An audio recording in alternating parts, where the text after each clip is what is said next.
Hola, buenas tardes.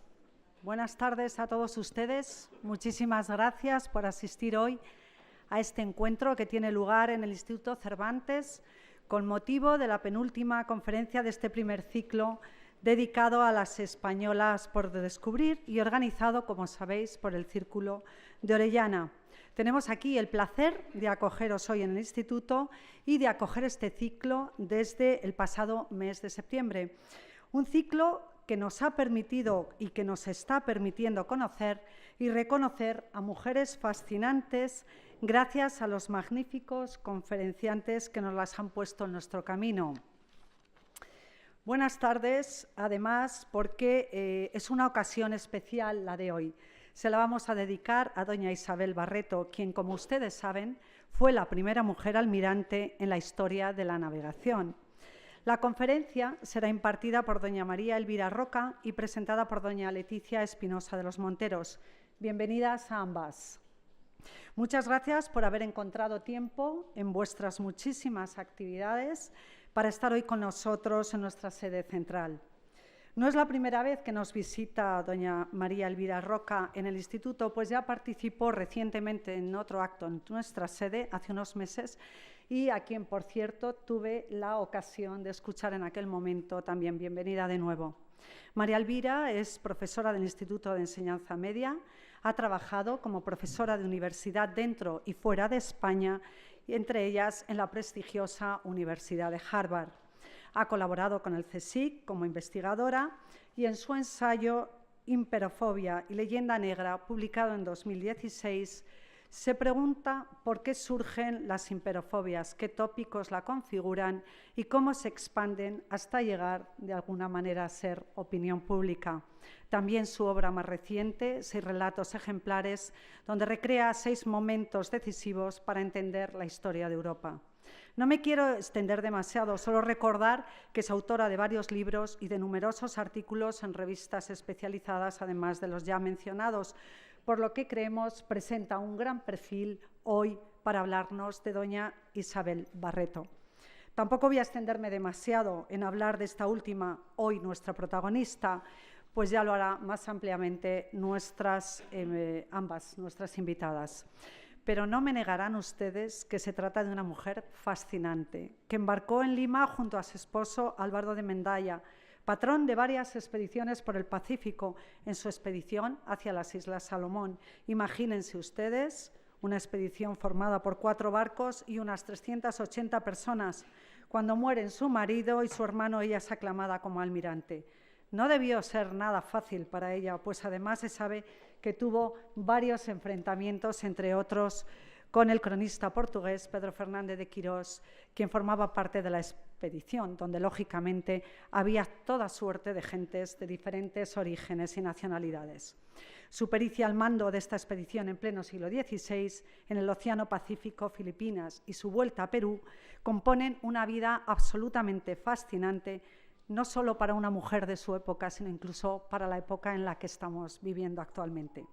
En cualquier caso, no se sabe exactamente si murió en Perú, pero lo que sí está claro es que fue la primera mujer que ostentó el cargo de almirante en la historia de la navegación. Estamos, por lo tanto, todos, y espero que ustedes también, deseando escuchar a nuestra conferenciante, pero primero voy a ceder la palabra a Leticia Espinosa de los Monteros, no sin antes anunciar que la siguiente sesión del ciclo tendrá lugar el día 19 de junio y estará dedicada a doña Emilia Pardo Bazán, a cargo de Darío Villanueva, presidente de la Real Academia. Esta será la última del curso actual, pero no se preocupen, que continuaremos a partir de septiembre, incluyendo nuevas mujeres por descubrir, tanto españolas como hispanoamericanas. Así que solamente vamos a parar temporalmente durante los meses de verano. De nuevo, muchísimas gracias a ambas. Leticia, te cedo la palabra. Muchas gracias por estar aquí.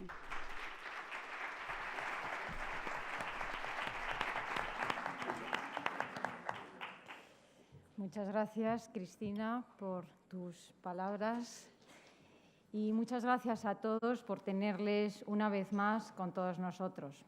Es nuestro 8º encuentro de Españolas por Descubrir, 2017-2018, y como ha dicho Cristina el penúltimo. Seguiremos porque sabemos que todos ustedes tienen un interés en seguir descubriendo mujeres fascinantes que van entrando dentro de este ciclo de españolas por descubrir.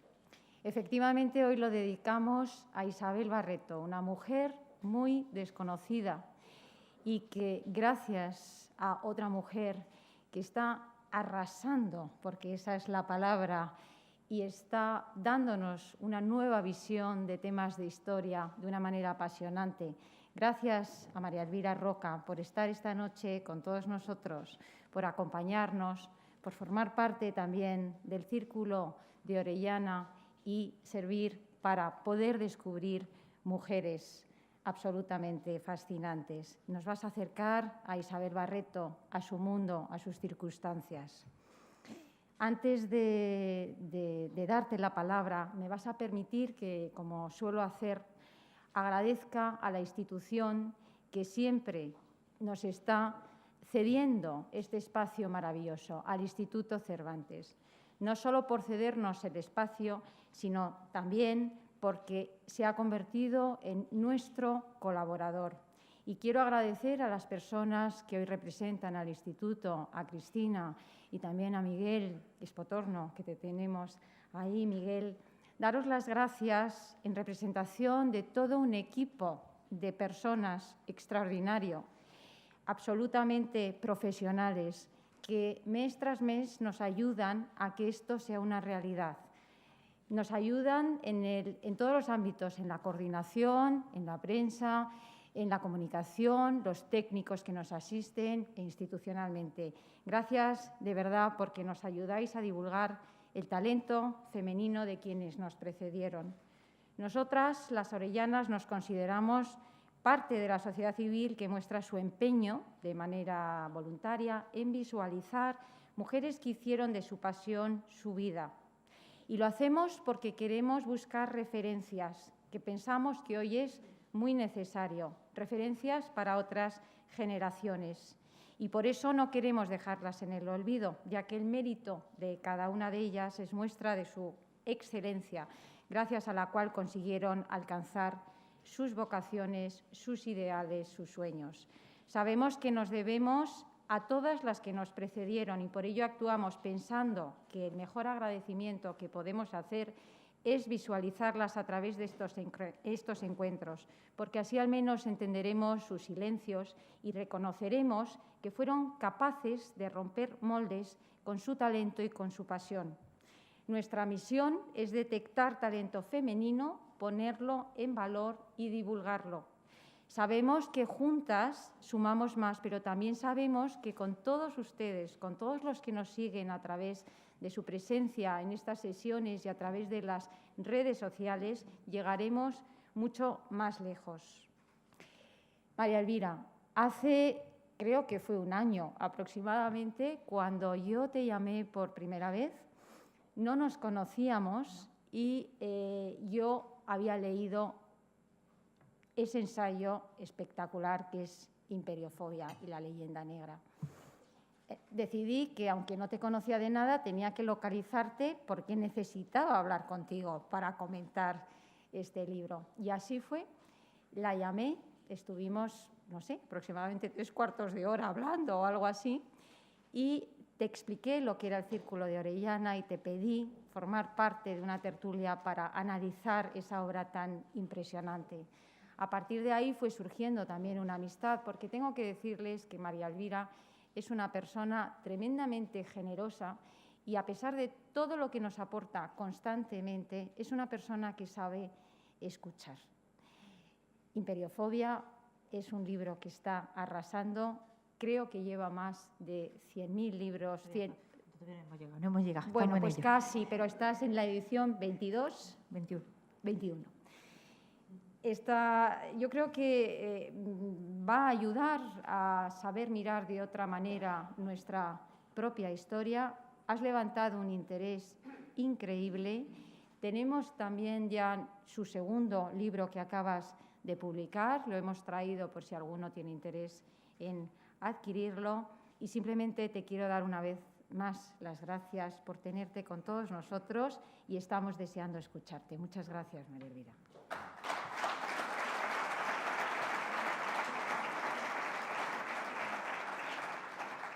Gracias, Leticia. Gracias, Cristina. No es la primera vez que estoy en esta casa. Me tratan siempre muy bien y amenazo con volver si insisten en invitarme y cuidarme tanto.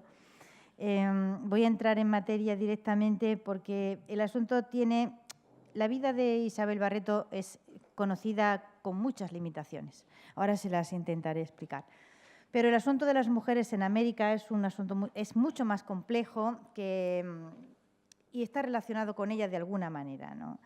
Si lo planteamos de una manera general, hay una visión tradicional que forma parte de la leyenda negra, permítanme que vuelva a mi asunto, según la cual no fueron a América prácticamente mujeres y, digamos, hay una explicación tradicional del mestizaje muy anglosajona que dice que, bueno, que es cierto, hubo un mestizaje en América, pero ese mestizaje viene traído o viene ocasionado porque los españoles, como no llevaban mujeres, claro, la necesidad biológica se impone y entonces pues lo que había era indias, pues ¿qué le vamos a hacer? Pero no fue en realidad, digamos, porque hubiese poco racismo, porque los españoles no encontraran dificultad alguna en mezclar su sangre con razas diferentes, sino que esta es aproximadamente la causa general, ¿no? Bueno, es un planteamiento, es genial, digamos, ese planteamiento porque consigues hacer de la virtud un defecto o un pecado. Y esto es una maniobra fantástica que han conseguido hacer siempre muy bien, digamos, las propagandas vinculadas a distintos territorios protestantes. Es, digamos, si ustedes se fijan, es un movimiento prácticamente idéntico al que convirtió la piratería inglesa en una virtud. Supuestamente eran los españoles que, como impedían el libre comercio y cerraban los mares al tráfico marítimo, impidiendo la libertad, siempre la libertad. Ustedes, la palabra libertad es, como les diría yo, es una bomba de relojería. Cada vez que se la encuentren, cójanla con guantes, analícenla y procuren que no les salpique porque es lo que más muertos ha provocado en la historia del mundo. Entonces, como los españoles impedían la libertad de comercio, surgen los piratas ingleses para abrir las rutas comerciales y entonces, digamos, la piratería ya no es piratería, sino que es un acto en pro de la libertad de comercio, es una cosa maravillosa. Pues con las mujeres había pasado algo que es aproximadamente lo mismo. Digamos, hay una visión, y cuando digo una visión es que es una imagen construida, según la cual los españoles llegan a América solos y aparecen siempre reflejados como con sus morriones, con sus armas, con sus lanzas, con sus espingardas y siempre solos y nunca hay mujeres. Mientras que cuando se representa la llegada de los ingleses a América, van siempre con sus familias, sus niños, sus gallinas y es una cosa muy bonita y como de la Casa de la Pradera. Y esto es una cosa realmente interesante y no nos fijamos en cómo esas imágenes construyen nuestra visión de las cosas y hasta qué punto están aceptadas y las tenemos en el disco duro. No las hemos producido nosotros y siguen siendo las constructoras de las ideas y las imágenes que nosotros tenemos sobre nosotros mismos, pero también sobre ellos, ¿no? Y la palabra también lo dice todo, es decir, los españoles son conquistadores, o sea, son conquerors, siempre, o sea, siempre que se habla de los españoles en América, la primera palabra que aparece y que aparece hasta aburrir es conquerors, siempre, mientras que los ingleses son settlers, siempre son colonos, o sea, siempre son... Y si me permiten, voy a enseñarles una imagen, ahora no sé cómo hacerlo, ya está, estoy enseñando la que no es, ole, no. Ahora enseño toda y todo va fatal. Leticia, ¿qué hago? A ver. Es la 1, la que he llamado 1, esta. Esto que ustedes ven aquí es una imagen, se llama, debería aparecer el nombre abajo, no sé lo que ocurrió. Se llama Jamestown and the Founding of English America y es un dibujo de James Ord, siglo XIX, está en la New York Public Library y es de un libro de texto. Ilustra la llegada en 1607 de los barcos de la Virginia Company a Jamestown, al primer asentamiento. Fíjense ustedes qué monería, ¿no? Dan ganas de irse a Jamestown. Pero resulta que no había una sola mujer. en ese primer asentamiento, y los 3 barcos que fueron de la Virginia Company, que dejaron registros. Los ingleses no eran muy partidarios de registrarlo nada, o sea, esto es una de las razones por las cuales es difícil investigar el lado malo de su historia, porque cuando hay algo malo no suele dejar testimonio documental, mientras que los españoles, con aquella cosa compulsiva de levantar actas, pues consiguieron dejar actas hasta de los últimos estornudos, en fin. No, esto es muy serio, o sea, yo lo cuento porque esto hay que echarle humor o nos morimos, pero si ustedes intentan, por ejemplo, descubrir qué pasó con la Felicísima Armada en el lado inglés, o sea, qué les pasó a los barcos ingleses y cuál fue el resultado, digamos, del paso de la Felicísima Armada por Calais, digamos, en el Canal de la Mancha, descubren que no hay documentación en el lado inglés.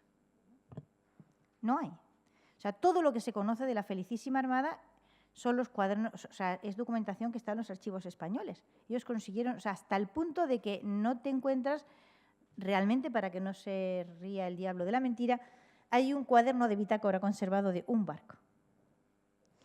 Y se sabe, por ejemplo, que hubo daños serios en muchos de los barcos ingleses, pues porque en un momento determinado, la tarde del 8 de octubre, un barco que se echa a la mar, un barco de pesca, es apresado por uno de los barcos de la Armada de Felipe II, y entonces cuenta que han entrado a puerto barcos muy dañados, bajo pena de muerte, ¿vale? No se podía salir a la mar a faenar ni a comerciar, para que no saliera una palabra de información de en qué estado habían llegado los barcos después de los 2 o 3 primeros enfrentamientos, ¿no? O sea, que si usted se quiere enterar del otro lado, pues usted no se entera de nada.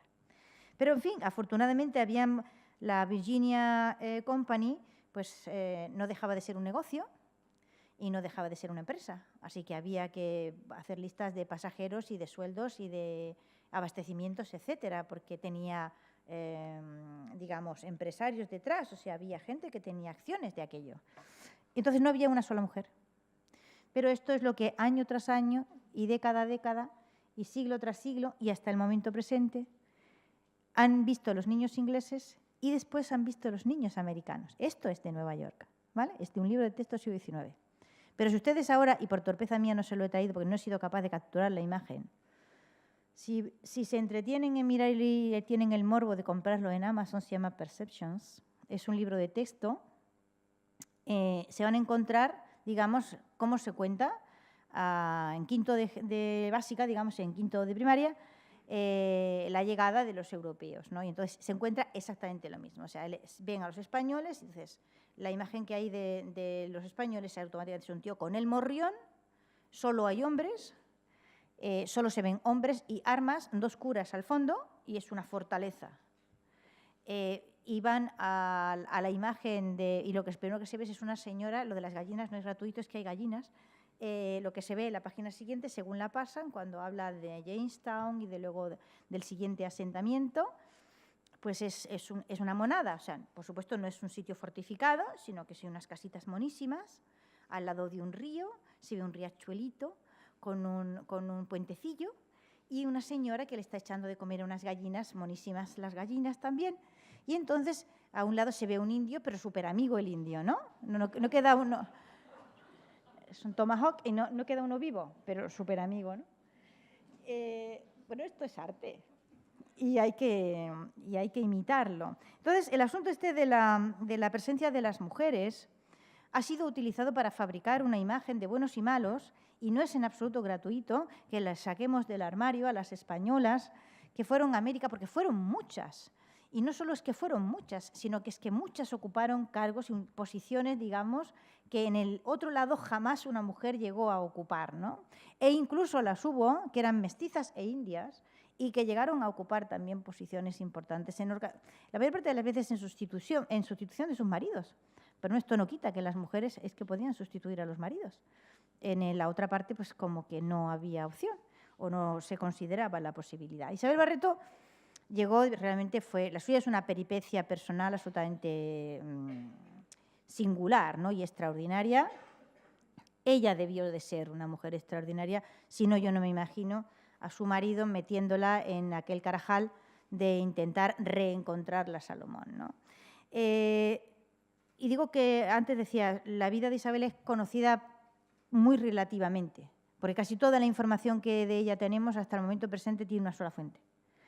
Y eso, claro, modifica o sesga mucho la visión que de ella tengamos, que procede de Quirós, sabemos quién es, con quien ella no tuvo precisamente una relación muy buena, ¿no?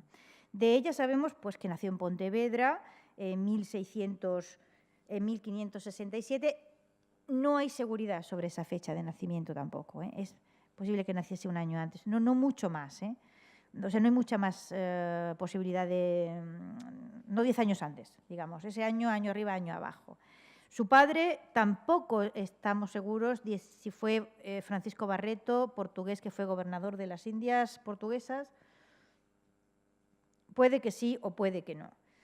Ella aparece para la historia realmente a partir de su matrimonio con Álvaro de Mendaña, gallego también, y mucho mayor que ella. O sea, Mendaña nace en 1542 y le lleva, por lo tanto, unos 25 años, ¿eh?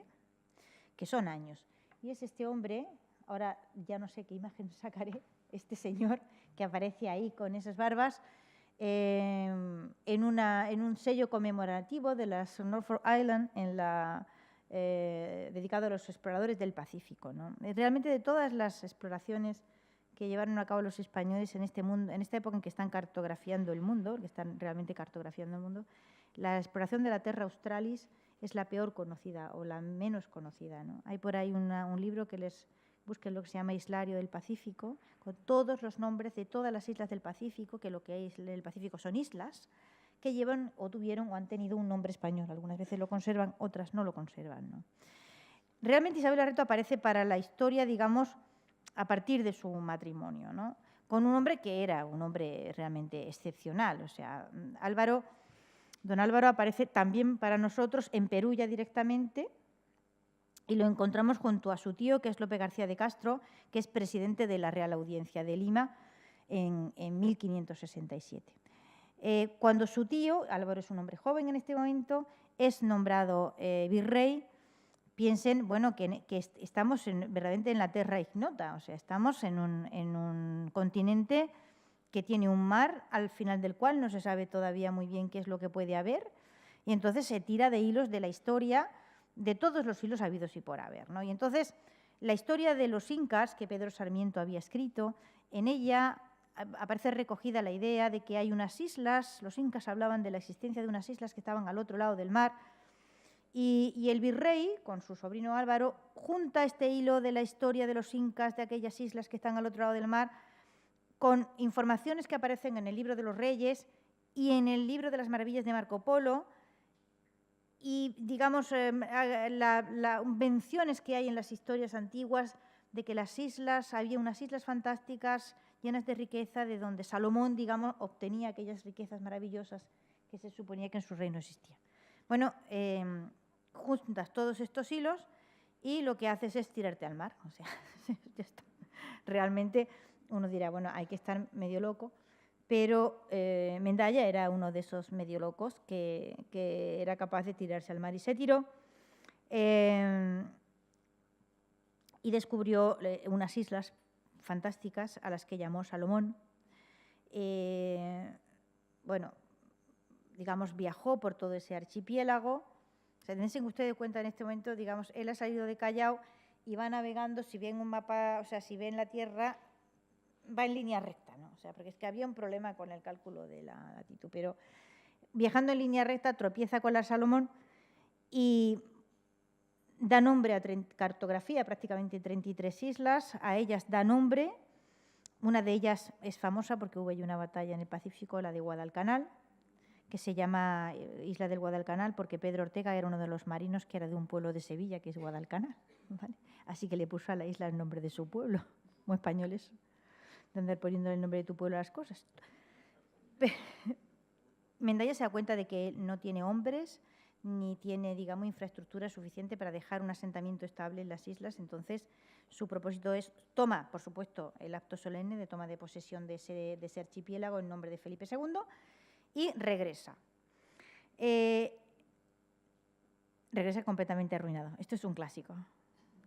O sea, esto de que los españoles iban a explorar para ponerse las botas y volver ricos, yo no sé quién se le ha ocurrido.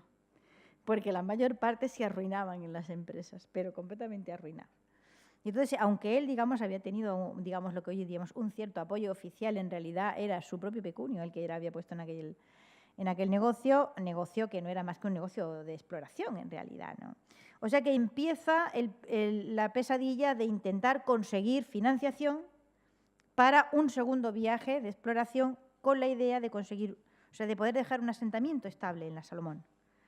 Y que al menos, si no se había llegado a la Terra Australis, que era lo que estaba justamente al otro lado, por lo menos hubiese un camino en medio. Bueno, ya estaba Filipinas ahí. Filipinas tenía una ventaja grande y es que era fácil encontrar las Filipinas. Y esto no era pequeña, es que el Pacífico es muy grande. Mírenlo de verdad, y es medio mundo es ese mar, ¿no? Es gigantesco. Y tener, digamos, varios sitios seguros en los que uno vaya allí y sepa que aquello está allí, pues ya es una gran cosa. Entonces, su tío ya no es virrey, él ya no tiene, una parte grande de su patrimonio se ha ido a la aventura con la primera expedición y viaja a la península para intentar encontrar, digamos, financiación, apoyo oficial al segundo viaje de exploración y consigue que firmar, y este documento se conserva, el 27 de abril de 1576, yo tenía que habérselo traído, está en el archivo de la Marina, perfectamente bien conservado, pero el archivo no se abre. O sea, la imagen que yo les traía ha sido imposible abrirla y las que me han reenviado tampoco. Pero bueno, son esas capitulaciones firmadas entre Felipe II y Álvaro de Mendaya para la conquista y evangelización de las islas, o sea, el poblamiento de esas islas. A partir de... Pero bueno, entiéndame, Felipe II, digamos, como que le da la concesión, o sea, vete a la Salomón y vale, bien, pero no le da un duro. O sea, hijo, te concedo, yo capitulo, te entrego las islas para que tú adelantado y lo que quieras, pero te financias solo. La corona no te financia. Con lo cual, claro, ahora quédate en la península y busca gente. Esto también me hace muchísima gracia la idea aquella de que, digamos, los movimientos por los mares de los ingleses eran todo a puro esfuerzo privado, digamos, y empresa privada, y lo de los españoles como que andaban todos dependiendo del erario público, disparate mayor no cabe, o sea, la vida arruinándose y tomando y préstamos y creando sociedades para poder financiar las empresas de exploración. Es que se nos ha olvidado que la primera de todas fue el resultado de empeñar una reina las joyas que tenía, ¿de acuerdo? Se nos ha olvidado. En este momento en que Álvaro de Mendaya firma las capitulaciones con Felipe II, Isabel Barreto tiene 10 años. Y él tiene ya una experiencia de la vida y una experiencia como explorador. Tarda 3 años Mendaya en encontrar financiación y por fin consigue embarcarse de nuevo para América, iniciar la construcción de los barcos. Esto de los barcos era tremendo. Es que los barcos para el Pacífico había que construirlos en el lado de allá. Y no era fácil, digamos, la construcción de esos navíos, digamos, que no eran exactamente los mismos que servían para la navegación a este lado o sea, para el Atlántico. En Panamá está el astillero de los hermanos Alvarado, que fueron, digamos, los primeros que tuvieron coraje para invertir en barcos para la navegación de un océano que no tenía fin en aquel momento. Y empieza, digamos, esa construcción. En ese momento, digamos, es cuando llega a Lima el virrey García de Mendoza, marqués de Cañete, y su esposa, que se llama Teresa de Castro y es gallega, como nuestra señora Barreto, ¿no? ¿Llega ella como dama de la virreina o ya estaba allí? Pues no lo sabemos realmente. Ella aparece para la historia ya en este momento. Su vida desde el nacimiento hasta ahí prácticamente no la conocemos. Y es al lado de Mendaña como esposa suya, con una diferencia de edad muy importante. O sea, cuando se casan ella tiene 19 años y él tiene 44. Son años. Sin embargo, es un matrimonio que desde el principio funciona muy bien. O sea, funciona muy bien, se complementan los dos muy bien y desde el primer momento cuando él ya tiene, o sea, porque tarda 5 años Mendaña, a pesar de que hay que construir los barcos, en fin, esto de echar barcos al Pacífico no es una cosa que se hace en 5 minutos y tarda Mendaña 5 años. 5 años en los que Isabel está con él a partir un piñón en aquella, o sea, a ella no le pareció un disparate lo de poner los dineros de la familia y lo que había y lo que no había y préstamos y tal en aquella empresa de exploración, para nada. Y desde el primer momento, digo, aquello se plantea como que van a ir todos. O sea, que van a ir Barreto, o sea, la esposa y los cuñados. Es que todos se embarcan con don Álvaro en la búsqueda de estas islas del Pacífico. Pero claro, con ellos va más gente además, porque son 368 personas y de estos, a partir de este momento sí hay documentación. Y ahora les cuento el porqué de este asunto de la documentación. Fundamentalmente, digamos, aparte de Mendaña, que es el que manda, está Pedro Fernández de Quirós, portugués, español-portugués, que manda toda la gente de la mar, como se decía en lenguaje. La gente de la mar la manda este portugués Quirós, y Pedro Marino Manrique, que es el que manda a la gente de guerra.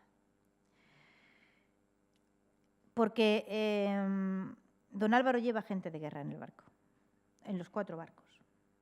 Y esto tiene, ya veremos que va a dar muchos problemas. Quirós, o sea, Mendaña, que en un momento dado está dispuesto porque o sea, españoles por descubrir, y aunque no sean españoles, este Pedro Fernández de Quirós, por favor, dedicarle un algo, porque es fantástico. Es el que lo sabe todo. Y es a través del cual nosotros sabemos hoy lo que sabemos. Es un piloto y un navegante excepcional, un explorador nato. O sea, se pasó la vida, uno suma las veces que fue de Europa a América y luego de América a Filipinas y a las turquesas y al Pacífico, yo qué sé, y le da varias veces la vuelta al mundo, así como y se muere joven encima. O sea, es una cosa tremenda este Quirós. Pero Quirós se niega a mandar los barcos porque no quiere mujeres a bordo. Quirós tiene 2 condiciones. Si él manda, primero, no van mujeres ni va gente de guerra. O sea, no acepta más que 4 o 5 arcabuceros y eso con muchas limitaciones. La gente de guerra le da problemas.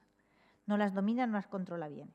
Y entonces él lo que quiere es buenos navegantes y buenos profesionales de la mar, y lo que quiere es sus cartas en condiciones y gente muy profesional que le ayude a él en lo que él está haciendo. Y luego ya que si alguien quiere poblar aquello, pues que pueble lo que quiera. Pero él va a lo suyo, y lo suyo es explorar y descubrir y cartografiar y encontrar caminos por los mares, ¿no? Si el tío de verdad es un máquina, o sea, es una cosa asombrosa. No les voy a contar aquí porque no es el asunto de esta isla, pero Fernández de Quirós es un personaje de estos que hay que sacar urgentemente del armario, ¿no? ¿Que por qué conocemos todo esto? Pues lo conocemos porque Pedro Fernández de Quirós no era un hombre rico, pero los había más pobres que él. Y entonces va siempre con él alguien que es su secretario, que es un sevillano que se llama Luis Belmonte Bermúdez, que es un poeta con obra conocida, relativamente importante, un autor teatral. Si se entretienen en mirar en la Biblioteca Virtual Cervantes, se encontrarán un montón de obras de teatro de Belmonte Bermúdez. Y Belmonte Bermúdez es el que va detrás de Quirós levantando acta de todas las cosas que pasan. Porque a Quirós le gusta, no es hombre de escribir, pero le gusta dejar unas relaciones pero completas y perfectas. Y por eso conocemos muy bien este viaje, ¿no? Y Luis Belmonte Bermúdez tiene además el detalle de hacerse con el cuaderno, digamos, del anterior piloto mayor que había ido con Mendaña en el primer viaje cuando habían llegado hasta la Salomón. Y entonces recopia ese texto y él continúa, digamos, a partir de la segunda exploración, ¿no? O sea que tenemos, es una gran empresa, digamos, de exploración, solo por la cantidad de toneladas que tiene cada uno. O sea, va el San Jerónimo, digamos, que es la nao capitana y desplaza 300 toneladas. Es un gran barco. Con 300 toneladas va también la nao Almiranta, que es la Santa Isabel, otro barco muy grande. Y con más pequeñas, con 40 toneladas, la galeota San Felipe y la fragata Santa Catalina. En total son 368 personas, varias mujeres a bordo, y salen del puerto peruano de Paita, ¿no? Estamos hablando de que en un momento atraviesan el Pacífico, estos son como 9.000 kilómetros, y ahí avistan unas islas que empiezan a explorar, y al poco tiempo Mendaña comprende que no está en las otras islas que él está buscando, las que él llamó la Salomón, explora por ese territorio, explora por esos mares y finalmente decide llamar a esas islas las Marquesas. Bueno, pasan cosas. A partir de este momento, digamos, claro, esto es una exploración difícil, condiciones difíciles, mucha gente, muy poco espacio. Quirós es muy suyo y el maestre de campo también es muy suyo. Y empiezan los enfrentamientos entre Quirós y el hombre que gobierna, digamos, la gente de guerra, como se llamaba, ¿no? Bueno, pero hasta este momento no es nada grave, digamos, simplemente. Claro, ustedes tengan presente que esto lo conocemos a través del secretario de Quirós, ¿vale? Con lo cual, nuestra visión está absolutamente sesgada por lo que quién es el que le paga a Belmonte. Lógico, ¿no? Pasan cosas muy curiosas que la cuenta bien Belmonte, porque sabe contar, sabe escribir, ¿no? Que es, por ejemplo, el primer avistamiento de una isla, de una de esas islas del Pacífico, hechas con un volcán en medio y echando humo, ¿no? Esto no se había visto hasta ese momento, lo describe como buenamente puede Belmonte aquello, el pavor, porque pasan alrededor, que les inspira eso de ver una isla echando humo continuamente, y saliendo explosiones por la parte alta. Y Mendaya, que es un hombre muy religioso, comprende que puede que se hayan desviado más de lo que pensaban y decide hacer confesión general a todo el mundo por si morimos todos. Y pone en fila a todas los curas, todo el mundo a confesarse por si no vemos amanecer al día siguiente. Es muy majo Mendaya, ¿no? En la más grande de estas islas, que llaman Isla de Santa Cruz, hacen la primera parada y hay, bueno, para hacer aguada y descansar y, en fin, un poco de alimentos frescos y esas cosas, ¿no? Realmente Quirós se ha desviado 400 kilómetros solamente. Solamente 9.000 kilómetros por el mar desconocido, pero claro, él no sabe que se ha desviado solo 400 kilómetros, ¿no? En esta isla, digamos, pues se hacen, digamos, viviendas razonablemente estables y hasta una pequeña iglesia. Don Álvaro hace filigranas para intentar que Quirós y Manrique aquello no pase a mayores, el enfrentamiento que tiene, digamos, porque, claro, de Manrique depende toda su gente de guerra, pero del portugués depende, o sea, toda su gente de mar. Con lo cual, ya ambas partes necesita.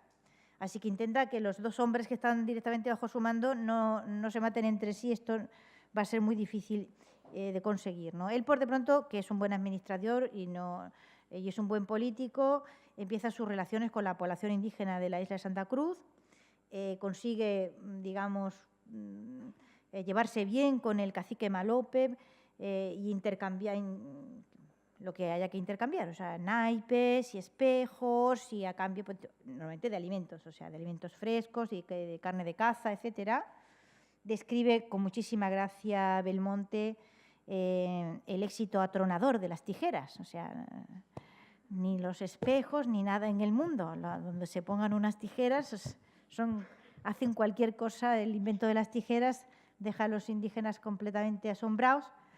Y claro, es que no había más, entonces todas no se le podían dar, pero estaban dispuestos a lo que fuese con tal de conseguir tijeras. Es que, claro, las tijeras tienen su aquel. En fin, hay un momento en que uno de los barcos se ha perdido antes de llegar a Santa Cruz.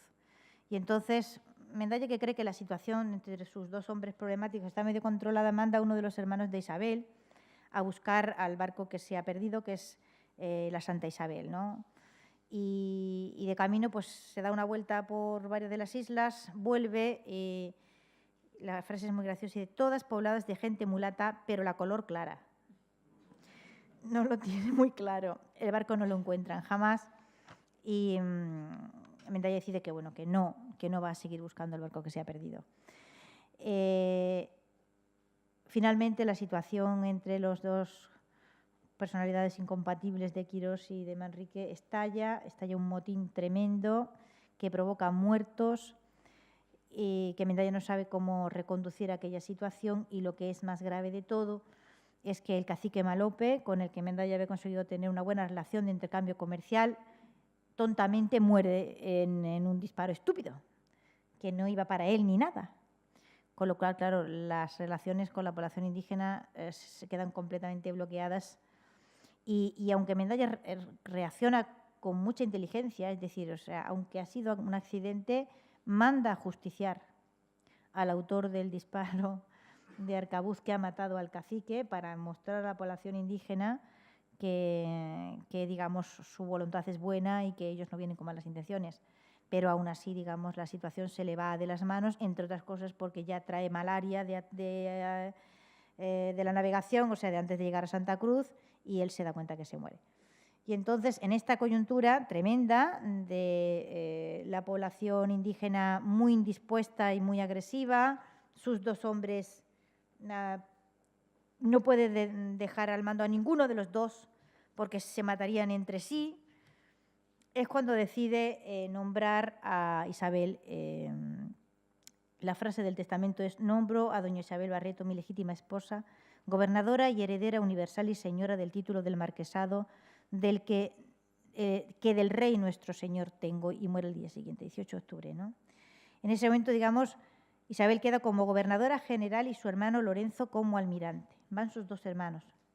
Pero es que Lorenzo muere a los pocos días de un flechazo también extraviado, y entonces ya es cuando nombra a su hermana almirante, y entonces ya ella acumula sobre sí, es gobernadora, almirante, y tiene todo el mando sobre la gente de mar y gente de guerra, acumulando sobre su persona una capacidad de mando absolutamente desconocida para aquella situación. El asunto es que ella consiguió mantenerse al mando de aquella expedición durante todo el tiempo que duró la vuelta a Filipinas, porque está claro que en Santa Cruz no se pueden quedar.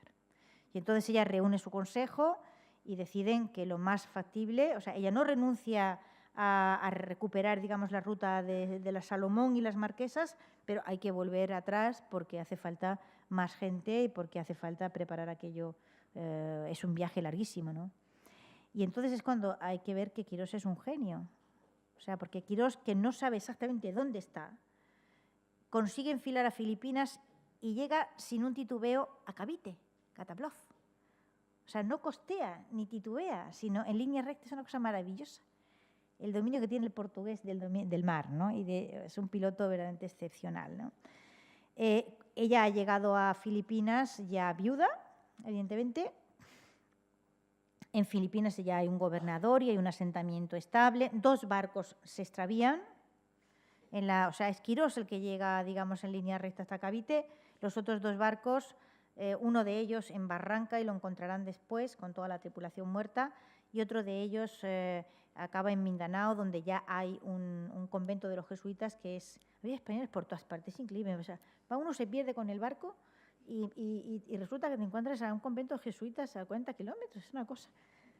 Qué capacidad de dispersión, ¿no? Estas cosas que no las pensamos en film, decían, pero ¿qué posibilidades había? Pues ya había un jesuita allí. Los atienden muy bien. Vienen enfermos, con escorbuto y de todo. El gobernador de Filipinas se ocupa de realmente de ponerlos a todos en razonables condiciones de volver a hacer, porque es que ahora hay que atravesar otra vez el mar para volver a Perú, ¿no? Claro, todo el tiempo que Isabel Barreto gobierna la expedición, está escribiendo Bermúdez por orden de Quirós. Y es lo más que conocemos de ella. Con lo cual, claro, los epítetos: es déspota, es autoritaria, es cruel, en fin, Quirós no se lleva con ella mal. Lo siguiente, ¿no? No la puede soportar. Primero, es muy contrario a que las mujeres manden en un barco, pero sobre todo que una señora que realmente, y esto hay que reconocerlo, de la mar, lo que es la mar, saber no sabe nada, mande en aquella expedición, siendo él de verdad el que sabe por dónde va y a dónde va, pues la verdad es que hay que entender que a Quirós aquello le subleva un poco y no se recata. Y su secretario escriba tampoco se recata. Y entonces, claro, hay cosas, por ejemplo, que él las cuenta como un acto de enorme crueldad, pero que luego le reflexionas un poco y dices, bueno, pues a lo mejor quizás esto no era crueldad, porque él cuenta como uno de los gestos más tremendos de ella, cuando antes de entrar en Cavite, se acercan a la costa para hacer aguada y, bueno, hay que entender la de semanas que lleva esta gente sin beber agua en condiciones, sin comer comida en condiciones, con el agua muy racionada, con la comida muy racionada. Se han muerto 50 personas desde Santa Cruz hasta las Filipinas, que se dice pronto, uno atrás de otro. Y entonces la gente, claro, está desesperada, ¿no? Pero Isabel prohíbe absolutamente, excepto a la gente, que ella ordena que vaya a hacer la aguada y que vaya en busca de alimento, prohíbe a todo el mundo bajar a tierra. Y entonces la desobedece un hombre, un marinero, que lleva a su mujer y a su hijo. Pues porque su mujer está desesperada y su hijo está desesperado. Y entonces pues desobedece y ella lo condena a muerte. En fin, hay un momento ahí muy tremendo en el que Quirós y los dos curas que quedan vivos y tal intentan convencerla de que no lo mate. Y le cuesta trabajo a Isabel Barreto ceder. Y le cuesta ceder porque ha perdido varios hombres en atracones de comida sin control. Y entonces tiene poca gente para gobernar los barcos y sabe que muy probablemente la mayor parte de ellos, ella ya conoce a su tripulación, sabe a qué hombres puede mandar a tierra, cuáles van a ser capaces de aguantarse la sed y beber despacito y en condiciones para no provocarse un cólico que los deje secos allí, o se tienen a comer lo primero que pillen y terminen reventando. Entonces, en una aguada anterior ya habían muerto varios hombres de esa forma, que es cuando ella decide aquella ley tremenda de la pena de muerte a todo el que la desobedezca y baje a tierra sin que ella lo autorice. Esto Quirós nos lo cuenta como es que era ella muy tremendamente déspota, bárbara y etcétera, pero hay que entender la situación en la que está y que si uno la ha desobedecido y no pasa nada, pues la van a desobedecer todos los demás y entonces se puede encontrar con una buena cantidad de muertos y el barco que ya no tiene gente suficiente para marear, ¿no? Es que, en fin, quiero decir que todas las informaciones que tenemos de ella vienen de esa fuente. Es evidente que ella tenía que tener muchísimo carácter porque si no su marido, 25 años, no lo olvidemos, más joven que él, nunca lo hubiera metido en aquel berenjenal y no le hubiera dejado aquella responsabilidad si no la hubiera visto capaz de hacerlo, evidentemente no. En fin, todo el mundo se repone y se medio arregla la salud y se vuelve a Perú. Pero entre medias Isabel se ha vuelto a casar, o sea, es que ha permanecido mucho tiempo en Filipinas y allí ha conocido al sobrino del gobernador, que será su segundo marido. Ella, digamos, espera un año, el año de luto, y inmediatamente que el año se cumple se casa con este hombre más de su edad que su primer marido. Y es en Filipinas donde se la empieza a llamar la reina de Saba, apelativo, digamos, que tendrá luego toda su vida por aquello de que viene de las Islas Salomón, ¿vale? O que supuestamente es la reina o la gobernadora o la adelantada de las Islas Salomón. Fernando de Castro, que es este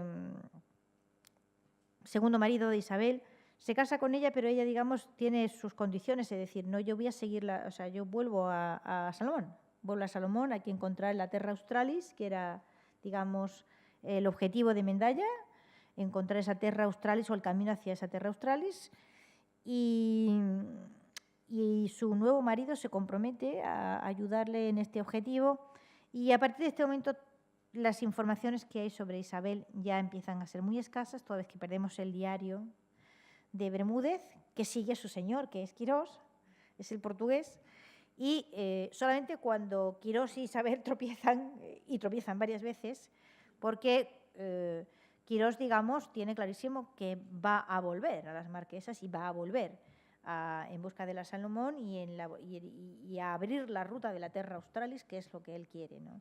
Entonces,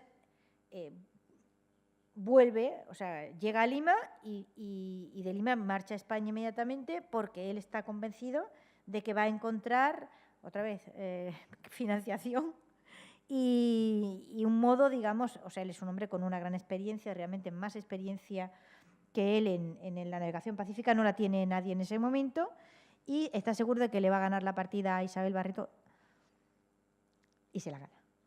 O sea, realmente se la gana.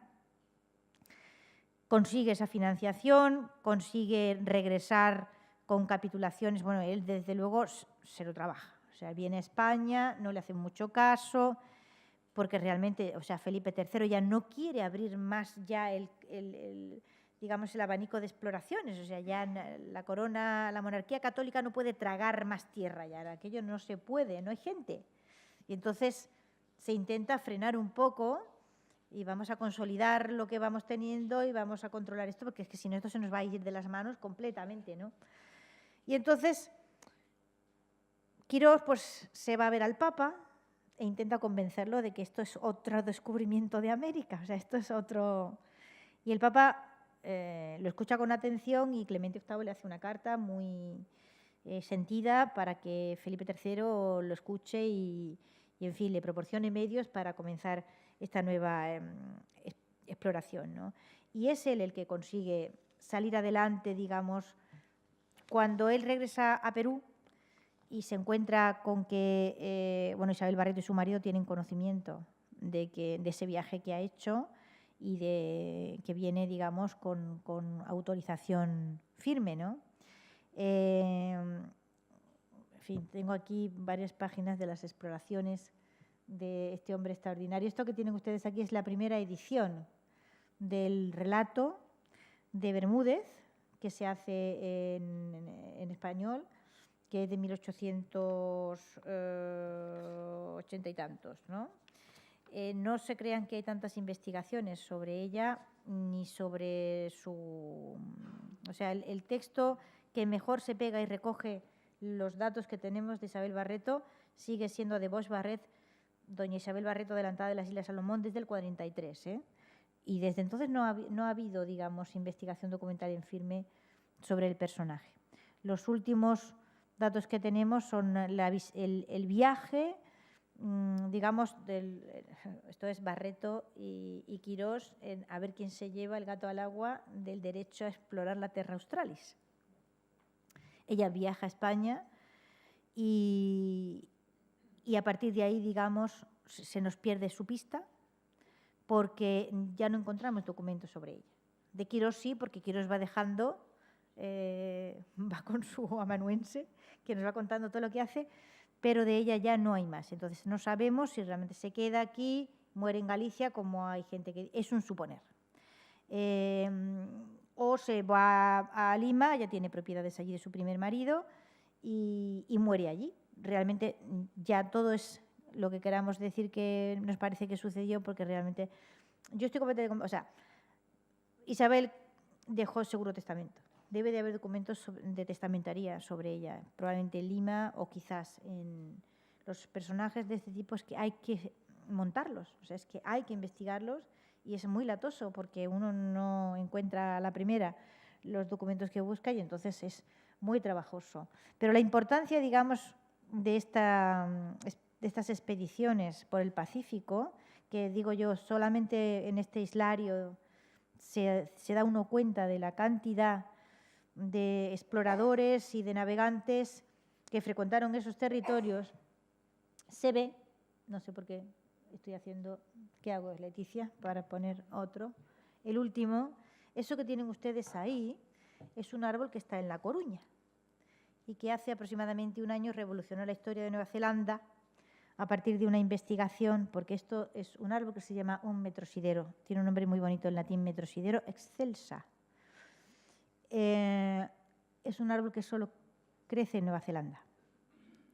Y hace como un año así, bueno, apareció en los papeles, en la prensa escrita y tal, el revuelo que se había ocasionado en Nueva Zelanda cuando un investigador había dado a conocer que mucho antes del viaje de Cook y de la fecha oficial en que supuestamente la Nueva Zelanda fue encontrada, digamos, y puesta en el mapa, antes habían estado allí navegantes españoles o portugueses Y una de las pruebas de esta, aparte del hecho de que hay rasgos físicos en determinadas islas, las Vanuatu, etcétera, que son claramente producto de mestizaje, seguramente de náufragos que se quedaron allí, se mezclaron con la población, pero está claro que alguien volvió. Alguien fue a Nueva Zelanda y volvió. Y trajo ese árbol, que es uno de los metrosideros más antiguos que hay en el mundo. No se le ha podido fechar exactamente la vida porque para hacerlo la dendrología, saben que el sistema hay que perforarlo, ¿no? Y el árbol es tan viejo que está protegido y entonces no se ha concedido, tampoco es cuestión de matar al metrosidero para saber lo viejo que es, pero, en fin, se sabe lo suficiente como para tener claro que es uno de los metrosideros más grandes y más viejos que hay en el mundo y que probablemente supera en más de un siglo la fecha oficial de datación, digamos, del descubrimiento de Nueva Zelanda.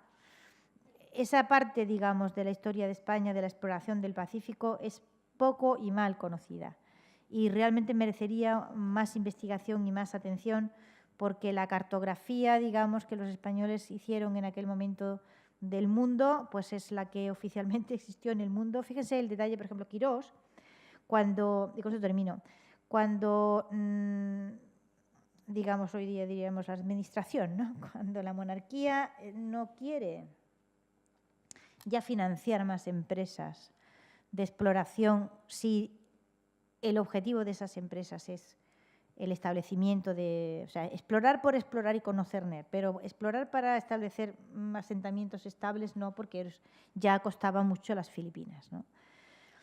Bueno, pues hay un momento en que a Quirós nadie se atreve nunca a decirle que no a Quirós. O sea, a Quirós se le dan largas, se templan gaitas con él y se le mantiene bien, digamos, aseadamente y con decoro, porque nadie quiere que Quirós cuente dónde están las Salomón. Y el secreto de las Salomón y las marquesas pues se mantuvo tan bien que hasta que Cook en 1774 no llegó allí, se consiguió mantener el secreto de dónde estaban esas islas. Porque si los españoles, digamos, no conseguían establecer pueblos y ciudades porque aquello quedaba lejos, lo más importante de todo era que no cayesen en manos de los ingleses. Y fíjense la diferencia, son 2 siglos manteniendo el secreto de las rutas marítimas que a través del Pacífico permitían ir de un sitio para otro. No está mal, digamos, para ser topes como hemos sido toda la vida para estas cosas del secreto y de la ley del silencio, no está nada mal. En fin, no sé si quieren ustedes preguntar algo con respecto a Isabel. Estaría bien que le dedicáramos una buena investigación al personaje. Yo estoy segura que debe de haber de ella documentación en Galicia o en Perú que está por descubrir. Y muchas gracias.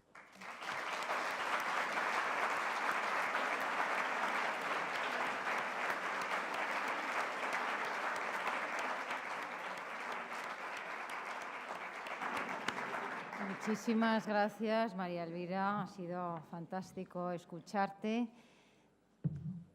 Nos apuntamos, el testamento de Isabel debería de aparecer. Creo que es una de las obligaciones que tenemos que tener en cuenta para intentar la búsqueda de documentación encontrarlo. en las testamentarías normalmente da buenos resultados, ¿no? Normalmente da buenos resultados porque en el momento en que alguien tiene una cierta propiedad, digamos, hace testamento. Claro. Y entonces Isabel tenía ciertas propiedades y lo razonable es que testara, ¿no? A un lado o al otro del Atlántico. Lo intentaremos. Yo nos va a facilitar algunas preguntas, si quieren ustedes, como otras veces hacemos. Yo quería también saludar en la sala, tenemos al almirante Ignacio Orcada, miembro de la comisión del 5º centenario de la primera vuelta al mundo. Gracias por acompañarnos. No sé si quiere aprovechar también para indicarnos algo. Hay un... Pero usted no me haga mi pregunta, si se las hago yo a usted. Por favor. No es una pregunta, es en primer lugar agradecerle pues, la fascinante explicación que nos ha dado de una antecesora en el cargo del empleo que yo ostento. que yo conocía naturalmente, pero que es una gran desconocida para la población española y para la población mundial, pero tenemos que empezar por nuestra propia población. Yo creo que en una época en la cual las mujeres están ocupando el lugar que les corresponde dentro de la historia, dentro de la sociedad, este es el tipo de personajes que tenemos que mostrar al mundo. Personajes que ya en su momento fueron fuertes, fueron personas que llevaron adelante el nombre de España, que llevaron adelante las exploraciones. Yo creo que es un personaje digno de presentar. Pero lo que querría, sobre todo, remarcar en este momento es que el gran esfuerzo que está haciendo ahora el gobierno, las administraciones, pero también la sociedad civil en España, para dar a conocer la gesta del 5º centenario de la Vuelta al Mundo. Una gesta que hoy en día a veces nos parece, la vemos con un telón trasero de la historia y no nos hace fácil comprender lo que significó en aquel momento. Y significó algo muy importante, y no solamente porque fue la prueba que ya se sabía que el mundo era no redondo, sino esférico, y que navegando en un sentido o en el otro se podía llegar al mismo punto, sino que, sobre todo para España, abrió el Pacífico a lo que nos está explicando usted también, y convirtió el Pacífico en el lago español durante casi 2 siglos, y posibilitó el que posteriormente otras sociedades, las anglosajones y las holandesas, montándose sobre lo que España había abierto, llegaran a establecerse en el Pacífico. Pero esos cimientos que posibilitaron la llegada de otras sociedades los pusimos nosotros, eso es indudable. Entonces, la celebración del 5º centenario que estamos empezando en estos días, empezamos ya el mes de marzo con la celebración en Valladolid de las capitulaciones y otras historias, es una ocasión magnífica para que no sea un evento de una sola vez, sino que nos permita que recrear todas estas exploraciones que hubo en el Pacífico, que son fascinantes, porque uno cuando se mete en ello y empieza a explorarlas, se da cuenta de lo que hicieron nuestros conciudadanos hace 500 años en circunstancias dificilísimas. Le agradezco muchísimo su presentación y le esperamos que venga a presentarnos otras mujeres. Bueno, sí, me recuerdan aquí ahora mismo, estamos empezando en el 5º centenario a tocar los puntos que la expedición de Magallanes y Elcano abrió. El primero de ellos va a ser, lógicamente, Guam.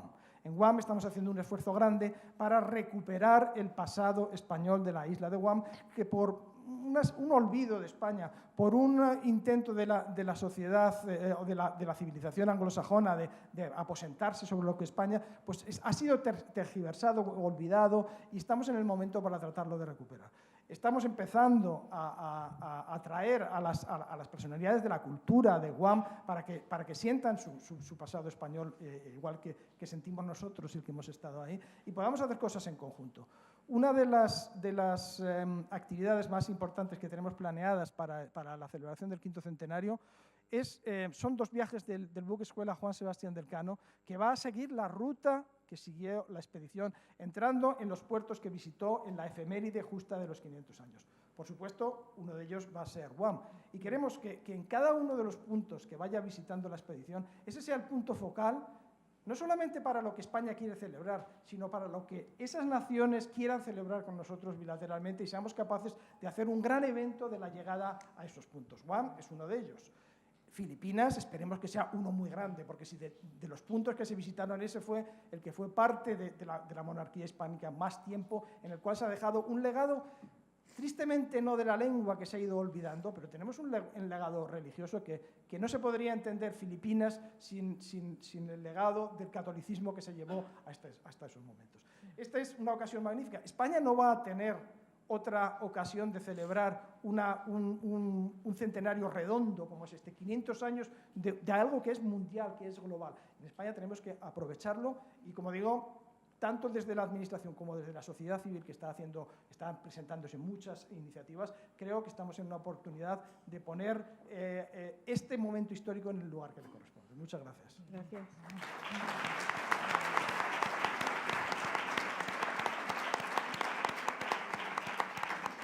Gracias, almirante. No sé si hay alguna pregunta en la sala. Sí, le pasan el micrófono. Hola, sí. Felicidades a ambas. principalmente a la oradora. Me ha parecido fabuloso comprobar que es tan interesante y documentada documentalmente y tan ameno escucharla como leerla. No me quedan claros dos asuntillos. Uno, si en el viaje de Marras en que enviuda salieron de Perú y se trataba de volver a Perú. Hoy. Y de Filipinas volvieron a Perú. Sí. Pasa un tiempo largo en Filipinas, reponiéndose todos los marineros y en fin, los escorbutos, etcétera. Vale, y ahí es donde conoce a su segundo marido y está en Filipinas tanto tiempo que da tiempo a casarse otra vez después de un año de luto. Correcto. O sea, que en Filipinas pasó tenía su tiempo largo, sí. Y la gran duda que tengo es si finalmente la almirante Barreto perdonó la vida al marinero que desobedeció. La perdono. Bueno, no sabes cómo me voy a dormir de contento esta noche con la noticia. Muchas gracias.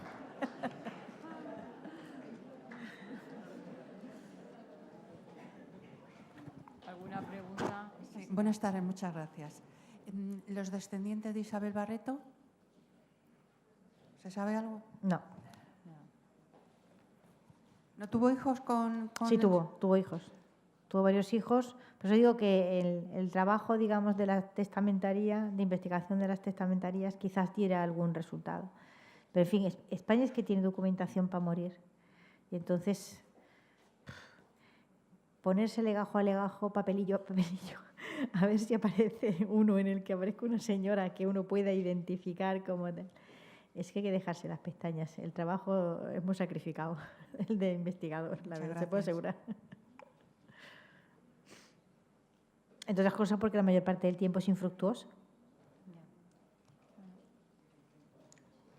Ahí creo que hay otra. Bueno, Elvira, enhorabuena, felicidades. Desde luego nos has descubierto una mujer fantástica y muchos hemos tenido la ocasión de verte en vivo y en directo presentando a una mujer como las que nos presentas hoy. Pero yo te quería preguntar, porque Isabel Barreto es conocida como la primera mujer almirante de la historia del mundo. Entonces, ¿ha habido algún reconocimiento especial en España o fuera de España que le dé ese título o es solo un nombre popular? Hubo una exposición en el Museo Naval que fue la que un poco hizo visibles estas mujeres que, bueno, no es... tengo aquí datos verdaderamente... O sea, es que no eran 4, es que eran el 100 y la madre, vamos. Durante el siglo XVI, censados en el Archivo de Indias, viajan a América 45.327 cristianos. Y de ellos, 10.118 son mujeres.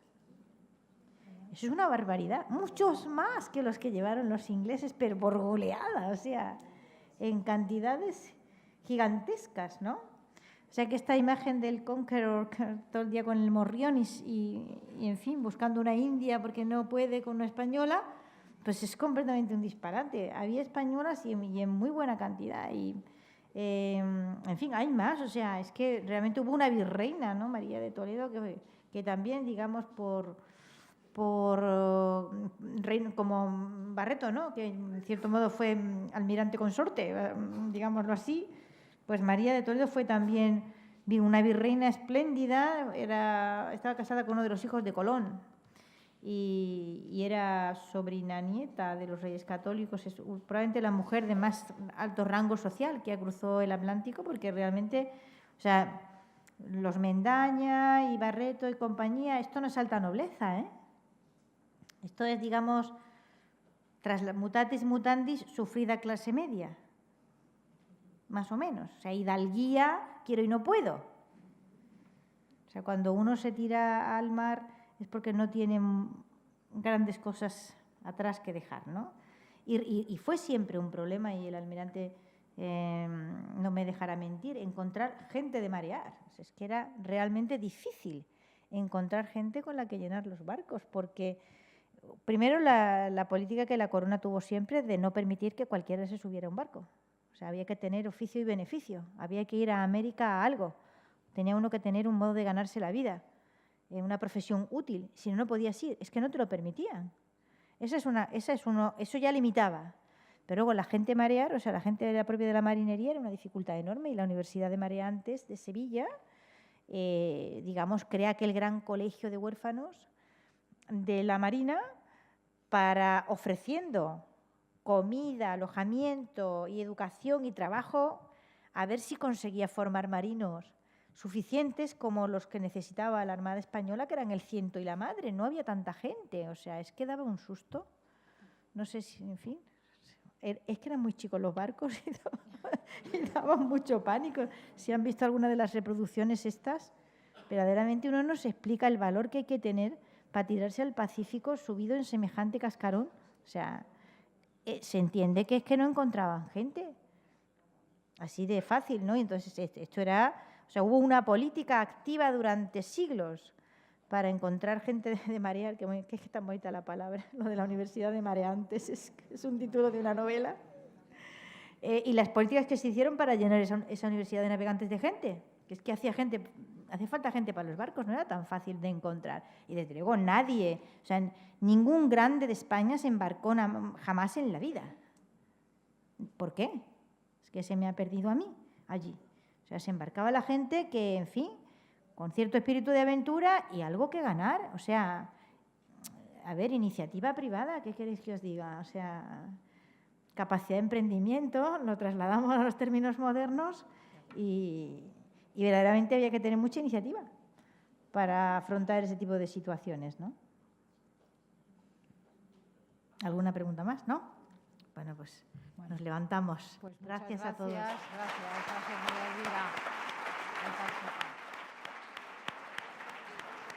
Elvira.